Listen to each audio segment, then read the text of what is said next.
പ്രിയമുള്ളവരെ, നമസ്കാരം. ഇന്ന് നമ്മൾ ബിയോണ്ട് ദ ഹൊറിസോൺ എന്ന ജ്യോതിശാസ്ത്ര ചരിത്ര പരമ്പരയുടെ 24-ാം ഭാഗമാണ് അവതരിപ്പിക്കാൻ പോകുന്നത്.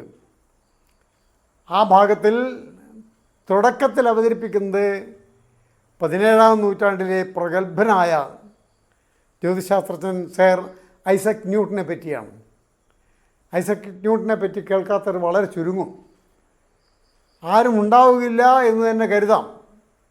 കാരണം അദ്ദേഹത്തിൻ്റെ പ്രവർത്തനങ്ങളിൽ നിന്നുണ്ടായ സത്ഫലങ്ങളാണെന്ന് ശാസ്ത്രലോകവും പൊതുജനങ്ങളും ഒക്കെ അനുഭവിച്ചുകൊണ്ടിരിക്കുന്നത്.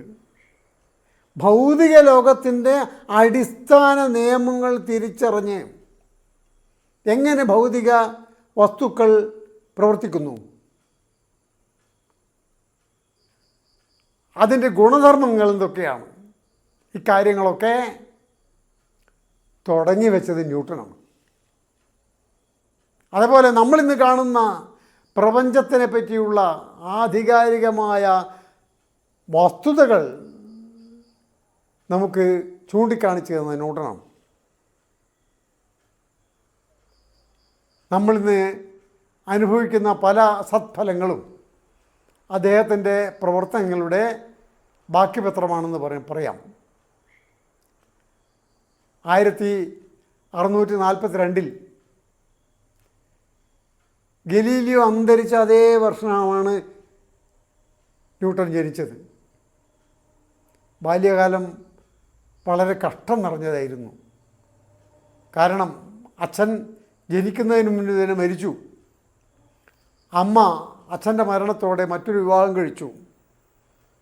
ഒരിക്കലും അത് അംഗീകരിക്കാൻ ന്യൂട്ടന് കഴിഞ്ഞില്ല. അതേ കാലഘട്ടത്തിൽ ഇംഗ്ലണ്ടിലെ കിരീടധാരിയായ ചാൾസ് ഏഴാമൻ വധിക്കപ്പെട്ടു. അദ്ദേഹത്തിൻ്റെ ശിരസിൻ്റെ ചിത്രം ന്യൂട്ടൻ തൻ്റെ 7ാമത്തെ വയസ്സിൽ വീട്ടിലെ ചുമരിൽ വരച്ച് വെച്ചായി പറയപ്പെടുന്നു. അത്രത്തോളം സംഘർഷഭരിതമായിരുന്നു കാലഘട്ടം. അതുകൊണ്ടായിരിക്കാം ഒരുപക്ഷേ ന്യൂട്ടൻ ഏകാഗിയും ആരെയും വിശ്വാസമില്ലാത്തവനും പൂർണ്ണമായും ഒറ്റപ്പെട്ടവനായ ഒരു ജീവിതമായിരുന്നു അദ്ദേഹത്തിന്. വിവാഹം കഴിച്ചിട്ടില്ല, സുഹൃത്തുക്കളില്ല, വളരെ അപൂർവം. പക്ഷേ ഈ ഏകാന്ത ജീവി നമുക്ക് ബാക്കി വെച്ചിട്ട് പോയത് അത്ഭുതകരമായ കാര്യങ്ങളായിരുന്നു. അവിടെയാണ് അദ്ദേഹത്തിൻ്റെ ചെയ്തികളെപ്പറ്റിയാണ് നമ്മളിന്ന് നിങ്ങളുമായി സംവദിക്കുന്നത്. വളരെ സമർത്ഥനായ ന്യൂട്ടൻ ചെറിയ പ്രായത്തിൽ തന്നെ ചെറിയ ചെറിയ കണ്ടുപിടുത്തങ്ങൾ നടത്തുമായിരുന്നു. അത് കണ്ടിട്ട് അദ്ദേഹത്തിൻ്റെ ഗ്രാമർ സ്കൂളിലെ അധ്യാപകർ അദ്ദേഹത്തെ കാംബ്രിഡ്ജിലെ ട്രിനിറ്റി കോളേജിൽ ചേർത്തു. അതിനിടയ്ക്ക് ഇംഗ്ലണ്ടിൽ പ്ലേഗ് പരന്നു പിടിച്ചു. അതോടുകൂടെ കാംബ്രിഡ്ജ് അടച്ചു. ന്യൂട്ടൻ തിരികെ തൻ്റെ വീട്ടിലേക്ക് ഓൾസ്തൂർപ്പിലേക്ക് പോയി. അവിടെ വെച്ചാണ് പ്രസിദ്ധമായ ആപ്പിളിൻ്റെ കഥ ഉണ്ടായതെന്ന് പറയപ്പെടുന്നു. ശരിയാണോ ഇല്ലയോ എന്നറിയില്ല. ആപ്പിൾ വീണിരിക്കാം.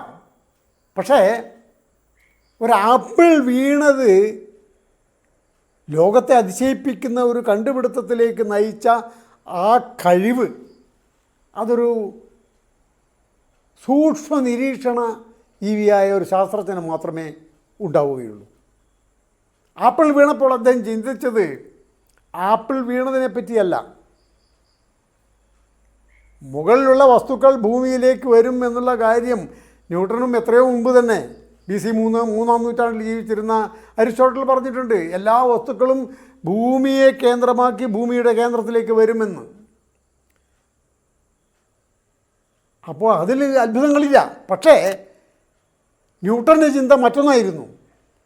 ആപ്പിൾ ഭൂമിയുടെ കേന്ദ്രത്തിലേക്ക് വരുന്ന ആകർഷണത്തോടെ വരുന്നുണ്ടെങ്കിൽ എന്തുകൊണ്ടാണ് തലയ്ക്ക് മുകളിൽ പുഞ്ചിരിച്ച് നിൽക്കുന്ന നിലാവ് ഉയർത്തുന്ന ചന്ദ്രൻ ഭൂമിയിലേക്ക് വീഴാത്തത്? അതാണ് പിൽക്കാലത്ത് പ്രാപഞ്ചിക ഗുരുത്വ നയമായി രൂപാന്തരപ്പെട്ടത്. അദ്ദേഹത്തിൻ്റെ വളരെ പ്രസിദ്ധമായ 3 വാള്യത്തിലുള്ള ഗ്രന്ഥം. ആ ഗ്രന്ഥമാണ് ഇന്ന് ഭൗതിക ലോകത്തിൻ്റെ പല അടിസ്ഥാന നിയമങ്ങളെയും ഭരിക്കുന്നത്. ആവശ്യമുള്ള ഗണിത സമീപനങ്ങൾ മുഴുവനും തന്നെ ന്യൂട്ടൻ സ്വയം ഉണ്ടാക്കുകയായിരുന്നു.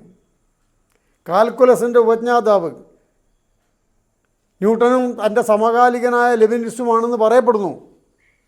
പക്ഷേ ഒരു കാര്യം നമ്മളിവിടെ ഓർക്കേണ്ടതുണ്ട്. ഇതിന് അവകാശികൾ വാസ്തവം പറയുകയാണെങ്കിൽ ന്യൂട്ടൺ 16-17 നൂറ്റാണ്ടിൽ ജീവിച്ചുവെങ്കിൽ 16-17 നൂറ്റാണ്ടുകളിൽ ജീവിച്ചുവെങ്കിൽ 14-ാം നൂറ്റാണ്ടിലെ കേരളത്തിലെ ഇരിങ്ങാലക്കുടയിലുള്ള ഉണ്ടായിരുന്ന സംഗമഗ്രാമ മാധവൻ കാൽക്കുലസിനാവശ്യമായ സമീകരണങ്ങൾ ഉണ്ടാക്കിയിരുന്നു പറയപ്പെടുന്നു. പക്ഷെ എന്തുകൊണ്ടോ ലോകത്തിൻ്റെ മുമ്പിൽ അവതരിപ്പിക്കാൻ കഴിഞ്ഞില്ല. കാരണം കേരളത്തിലെ ഒരു ചെറിയ മൂലയിലുണ്ടായിരുന്ന മനുഷ്യൻ, എന്തുകൊണ്ടെന്നറിയില്ല. അപ്പോൾ ഈ കാര്യങ്ങളൊക്കെയാണ് നമ്മളിന്ന് നിങ്ങളുടെ മുമ്പിൽ ന്യൂട്ടനെ പറ്റി പറയുന്നത്. ഇപ്പോഴും കാൽക്കുലസിൻ്റെ ഉപജ്ഞാതാവ് എന്ന നിലയിൽ ന്യൂട്ടൻ തന്നെയാണ്, കൂടെ ലെബനിസും. ന്യൂട്ടൻ 1727 അന്തരിച്ചത്. അദ്ദേഹത്തിന് ബ്രിട്ടീഷ് ഗവൺമെൻറ് വലിയ വലിയ പദവികൾ കൊടുത്തു. നൈറ്റ്ഹുഡ് കൊടുത്തു, സർ പദവി കൊടുത്തു. പോരാത്തതിന് ബ്രിട്ടനിലെ മിൻറ്റിൻ്റെ ചുമതലക്കാരനായി അദ്ദേഹത്തെ നിയമിച്ചു. മിൻറ്റ് എന്നാൽ നാണയങ്ങൾ അടിക്കുന്ന പ്രസ്. അവസാന കാലമായപ്പോഴേക്കും അല്പസ്വല്പം അന്ധവിശ്വാസിയുമായി. നല്ലൊരു ദൈവവിശ്വാസിയായിരുന്നു. അന്ധവിശ്വാസം എങ്ങനെ പോയി എന്ന് പറഞ്ഞാൽ അറബ് ശാസ്ത്രജ്ഞന്മാർ മുതൽ ശ്രമിച്ചുകൊണ്ടിരുന്ന ഒരു പ്രവർത്തനമാണ് ആൽക്കമി. അതായത് ലോഹങ്ങളെ മാറ്റിമറിച്ച് സ്വർണ്ണമാക്കുക, ഏതൊരു ലോകത്തെയും സ്വർണ്ണമാക്കാനുള്ള വിദ്യ, അതാണ് ആൽക്കമി. ന്യൂട്ടൺ അതും കൂടെ പരീക്ഷിച്ചു. പരാജയപ്പെട്ടു എന്നുള്ള പറയേണ്ടതില്ലല്ലോ. അതുകൊണ്ട് തന്നെ വളരെ വ്യത്യസ്തനായ ഒരു ബഹുമുഖ പ്രതിഭയായ ന്യൂട്ടനെ പറ്റിയാണ് നമ്മൾ പറയാൻ പോകുന്നത്. അദ്ദേഹത്തിൻ്റെ ബാക്കിയുള്ള ചെയ്തികൾ പൂർണ്ണമായും ഒരു ഭാഗത്ത് ഉൾക്കൊള്ളാത്തത് കൊണ്ട് നമ്മൾ അടുത്ത ഭാഗത്തേക്ക് നീക്കി വെച്ചിരിക്കുകയാണ്, 25-ാം ഭാഗത്തേക്ക്.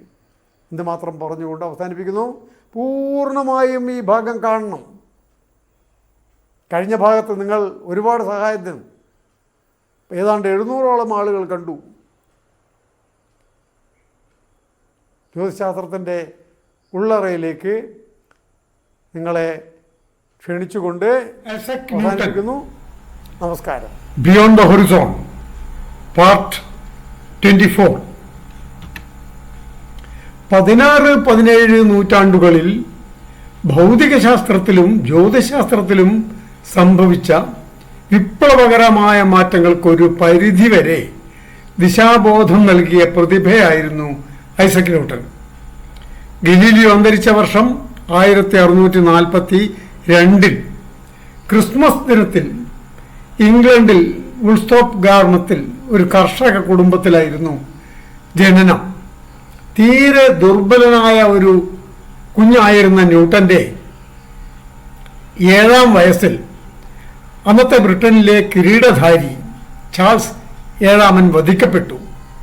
ഈ സംഭവം കേട്ടറിഞ്ഞ ന്യൂട്ടൻ വധിക്കപ്പെട്ട രാജാവിൻ്റെ ശിരസിൻ്റെ ചിത്രം വീടിൻ്റെ ചുവരിൽ വരച്ചു വെച്ചതായി പറയപ്പെടുന്നു. ഇതേ ഘട്ടത്തിൽ തന്നെ ഭർത്താവ് മരിച്ചുപോയ ന്യൂട്ടന്റെ അമ്മ എന്ന 2ാം വിവാഹം ചെയ്ത് മാറി താമസിച്ചു. അമ്മയുടെ 2ാം വിവാഹം ന്യൂട്ടൻ ഒരിക്കലും അംഗീകരിച്ചില്ല. അമ്മയുടെ കുടുംബം ന്യൂട്ടന്റെ രക്ഷാകർതൃത്വം ഏറ്റെടുത്തു. പ്രക്ഷുബ്ധമായിരുന്ന ഈ ബാല്യം അയാളെ അരക്ഷിതാവസ്ഥയും അസൂയാകലുഷിതമായ മനസ്സും സംശയരോഗവും ഒക്കെ ചേർന്ന് അന്തർമുഖനാക്കി തീർത്തു.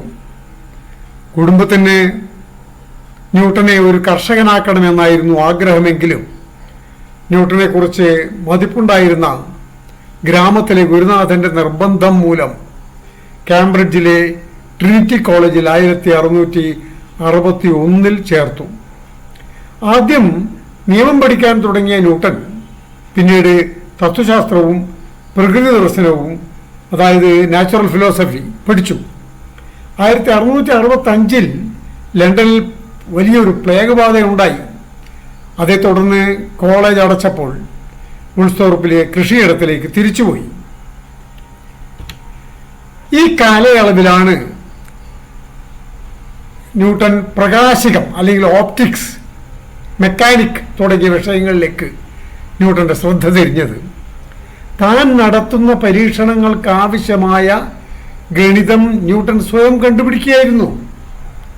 ഗുരുത്വത്തെപ്പറ്റിയും ചലനത്തെപ്പറ്റിയുമുള്ള സമഗ്രമായ ആശയങ്ങൾ ഉൾക്കൊള്ളുന്ന ഫിലോസഫി നാച്ചുറാലിസ് മാത്തമാറ്റിക്ക, ചുരുക്കത്തിൽ അതിന് പ്രിൻസിപ്പിയ മാത്തമാറ്റിക്ക എന്ന പേരാണ്, എന്ന ബൃഹത് ഗ്രന്ഥത്തിന്റെ ബീജാവാപം ഈ കാലഘട്ടത്തിലാണ് ഉണ്ടായത്.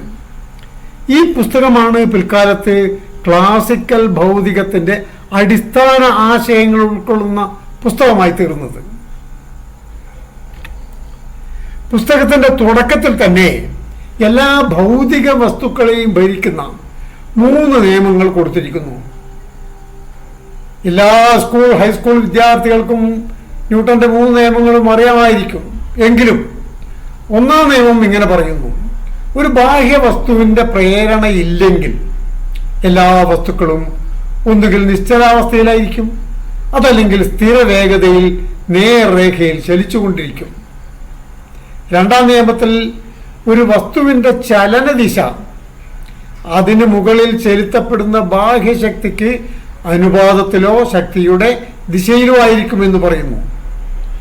3-ാം നിയമം എല്ലാ പ്രവർത്തനത്തിനും ഒരു വിപരീതവും തുല്യവുമായ പ്രതിപ്രവർത്തനം ഉണ്ടായിരിക്കും എന്നാണ് പറയുന്നത്. ലാറ്റിൻ ഭാഷയിൽ എഴുതപ്പെട്ട ഈ 3 നിയമങ്ങളും ആകെ 59 വാക്കുകളിൽ ഒതുങ്ങി.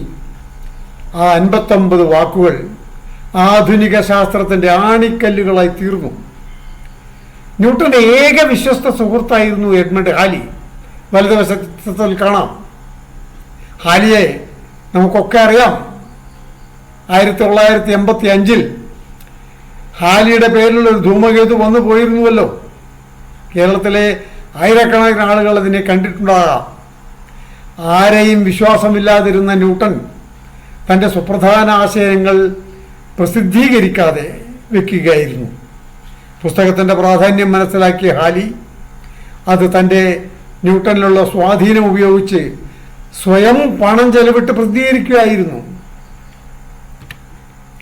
ഒരു ബാഹ്യശക്തിയുടെ അഭാവത്തിൽ വസ്തുക്കളിൽ ചലനത്തിൻ്റെ അംശം അടങ്ങിയിട്ടുണ്ട്. അത് ഗലീലിയുടെ ആശയമാണ്. ആ കണ്ടെത്തലിൻ്റെ ഒരു പുനഃപ്രസ്താവനയാണ് ന്യൂട്ടൻ്റെ 1-ാം നിയമം. നിശ്ചലമായ ഒരു വസ്തുവിൽ അടങ്ങിയിട്ടുള്ള ഭാരത്തെ സംവേഗം അല്ലെങ്കിൽ മോമെന്റം, അതല്ലെങ്കിൽ ജഡത്വം, ഇനേർഷ്യ എന്നൊക്കെ വിളിക്കാം. വസ്തു ഏതവസ്ഥയിലാണോ ഇരിക്കുന്നത് അതേ അവസ്ഥയിൽ തുടരുന്നതിനെയാണ് ജഡാവസ്ഥ എന്ന് വിളിക്കുന്നത്. 1-ാം നിയമം 3 ഘടകങ്ങളെ ആശ്രയിച്ചിരിക്കും. 1 വേഗത, 2 ചലനത്തിന്റെ ദിശ, 3 വസ്തുവിലടങ്ങിയ ദ്രവ്യം. ശാസ്ത്രജ്ഞർ വേഗതയെയും ദിശയെയും സൂചിപ്പിക്കാൻ പ്രവേഗം അതല്ലെങ്കിൽ വെലോസിറ്റി എന്ന പദം ഉപയോഗിക്കുന്നു. ഉദാഹരണത്തിന് തെക്ക് ഭാഗത്തേക്കൊരു വാഹനം മണിക്കൂറിൽ 20 കിലോമീറ്റർ പോകുന്നു എന്ന പ്രസ്താവനത്തിൽ വേഗതയുമുണ്ട്, ദിശയുമുണ്ട്.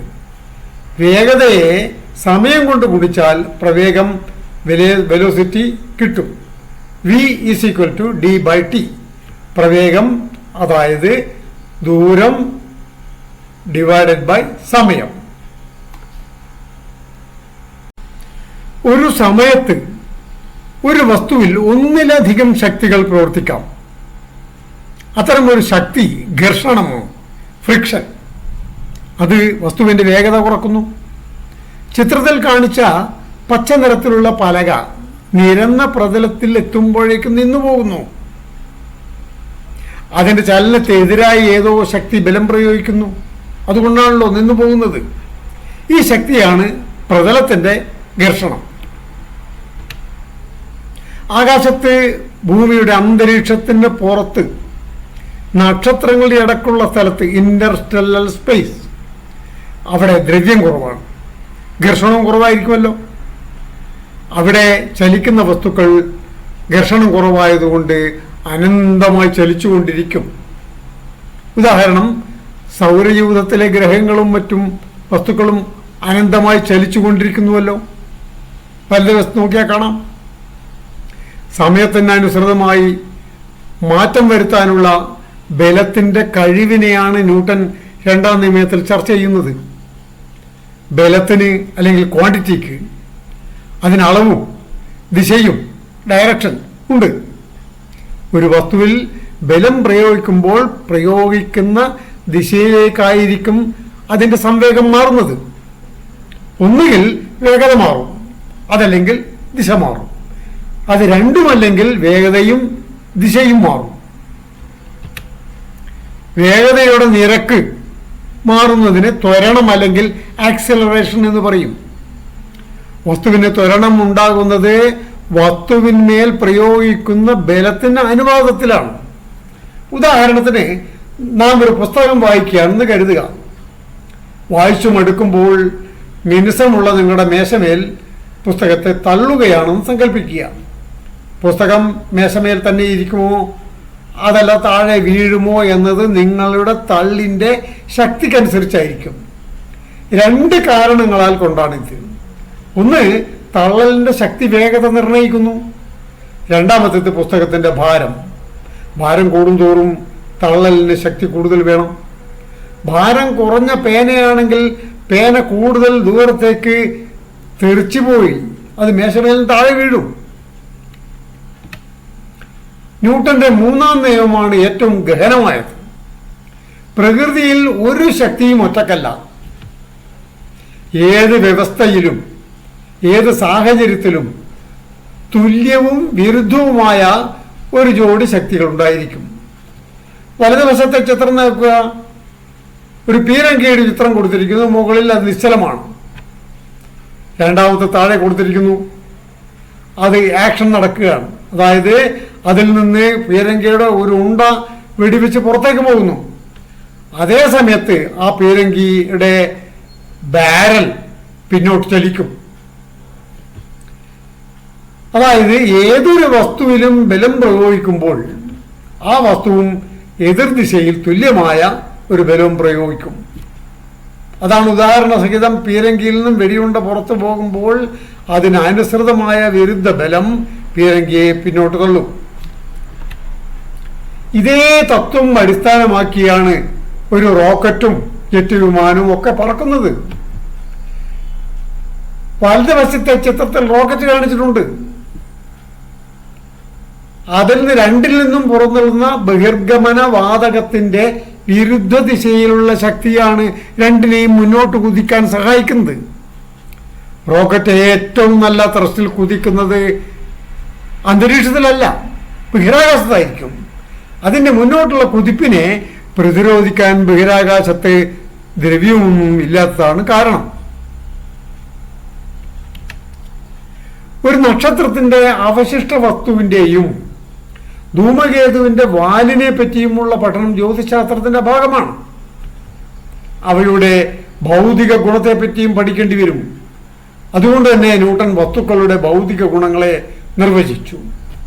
ഒരു വസ്തുവിൽ അടങ്ങിയിട്ടുള്ള ദ്രവ്യത്തിന്റെ ഭാരത്തെ അല്ലെങ്കിൽ മാസിനെ പിണ്ഡം എന്നും പിണ്ഡം വ്യാപിക്കുന്ന ഇടത്തെ വ്യാപ്തമെന്നും ഒരു യൂണിറ്റ് വ്യാപ്തത്തിൽ എത്ര പിണ്ഡം എന്നതിനെ സാന്ദ്രത എന്ന് നിർവഹിച്ചു. ധൂമകേതു വാലിന്റെ വാലിലെ വസ്തുക്കളുടെ സാന്ദ്രത 10⁻16 ഗ്രാം പെർ ഘന സെന്റിമീറ്റർ ആകുമ്പോൾ ഒരു ന്യൂട്രോൺ നക്ഷത്രത്തിൽ ഇത് 10⁵ ആയെന്നിരിക്കും. അതായത് ആംഗുലർ മൊമെന്റം ജ്യോതിശാസ്ത്രത്തിൽ വളരെ പ്രാധാന്യമുണ്ട്.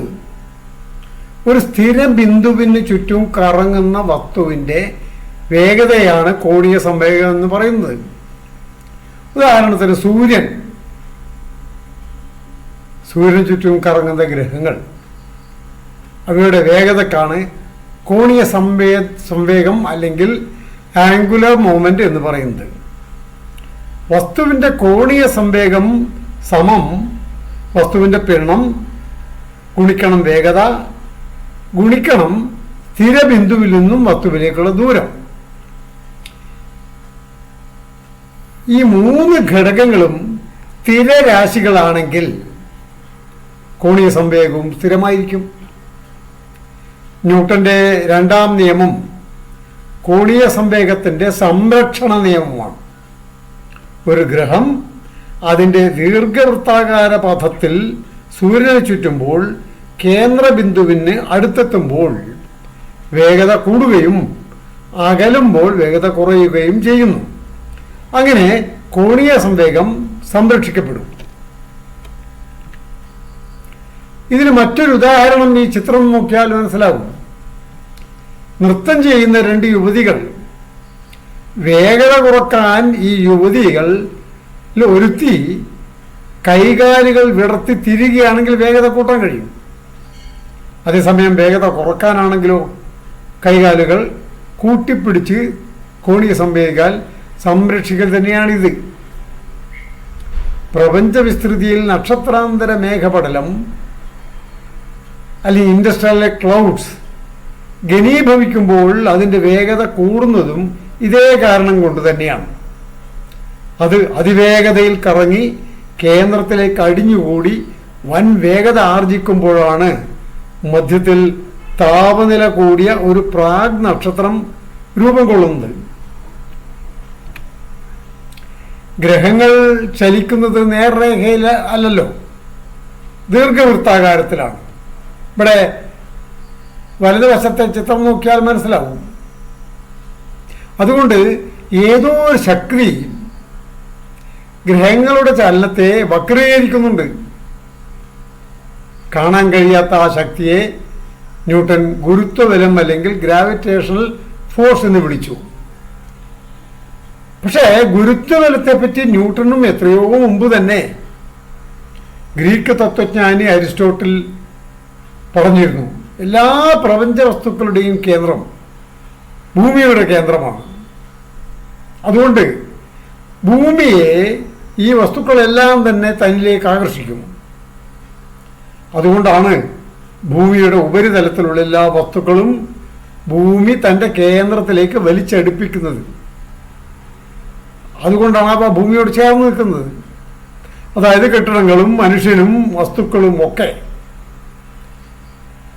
അതിനർത്ഥം ന്യൂട്ടന് മുമ്പ് തന്നെ ഭൂമിയുടെ ഗുരുത്വത്തെ പറ്റി അറിയാമായിരുന്നു എന്നല്ലേ. ന്യൂട്ടന്റെ വൂൾസ്തോർപ്പിലെ കൃഷി ഇടമാണിത്.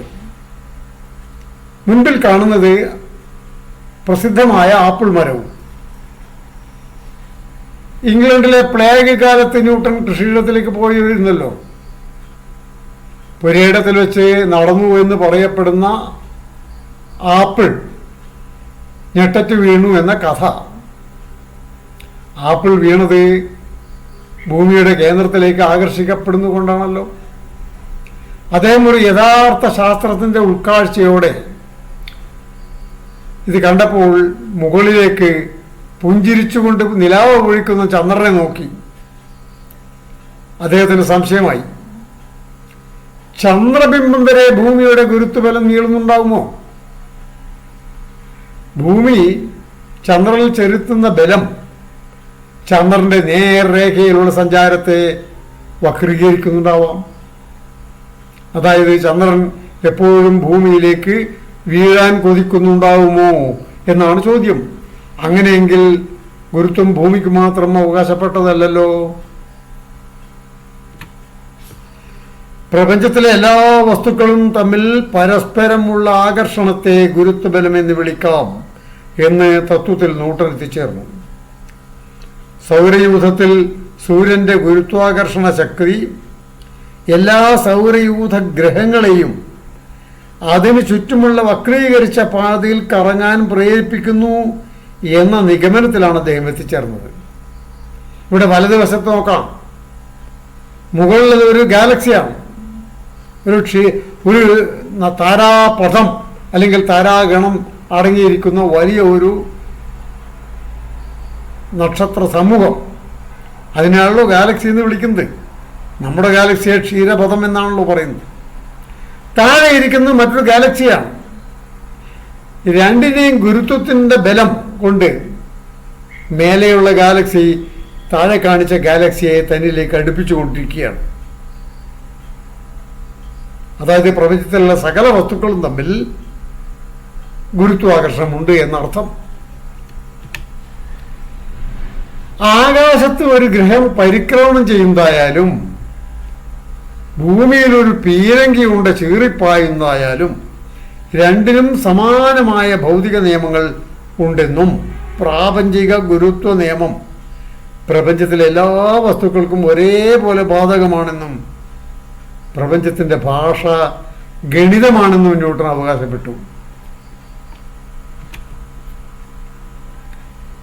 അതിനിടയ്ക്ക് നമുക്ക് ന്യൂട്ടന് മുമ്പ് എന്തുകൊണ്ടാണ് ഈ ഗ്രഹങ്ങൾ സൂര്യന് ചുറ്റും ചുറ്റുന്നത് എന്നതിനെ പറ്റി ന്യൂട്ടന് മുമ്പുള്ള പലരും പറഞ്ഞിരുന്നു. സൂര്യനിൽ നിന്ന് പുറപ്പെടുന്ന കാന്തിക ശക്തി കൊണ്ടാണ് ഗ്രഹങ്ങൾ സൂര്യന് ചുറ്റും പരിക്രമണം ചെയ്യുന്നതെന്ന് കെപ്ലർ അവകാശപ്പെട്ടു. യോഹന്നാസ് കെപ്ലർ. അദ്ദേഹമാണല്ലോ 3 ഗ്രഹചലന നിയമങ്ങൾ ഉണ്ടാക്കിയ മനുഷ്യൻ.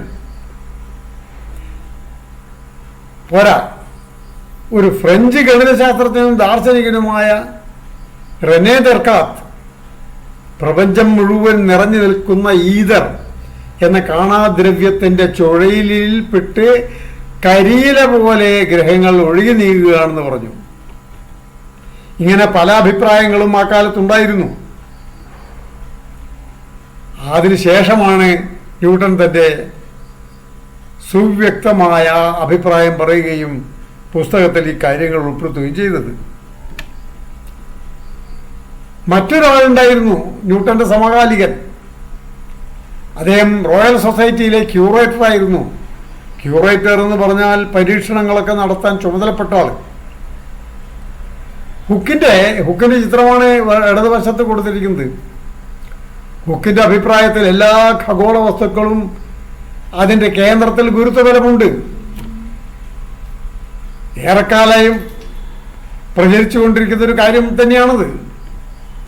ഈ ബലം മറ്റു വസ്തുക്കളെ ആകർഷിക്കും. വസ്തുക്കൾ തമ്മിലുള്ള അകലം കുറവാണെങ്കിൽ ബലം ശക്തമായിരിക്കും. അകലം കൂടുന്തോറും ബലം കുറഞ്ഞുകൊണ്ടിരിക്കും. ഈ വിഷയത്തിൽ ന്യൂട്ടനും ഹുക്കും തമ്മിൽ നിരവധി കത്തിടപാടുകൾ നടക്കുകയുണ്ടായി.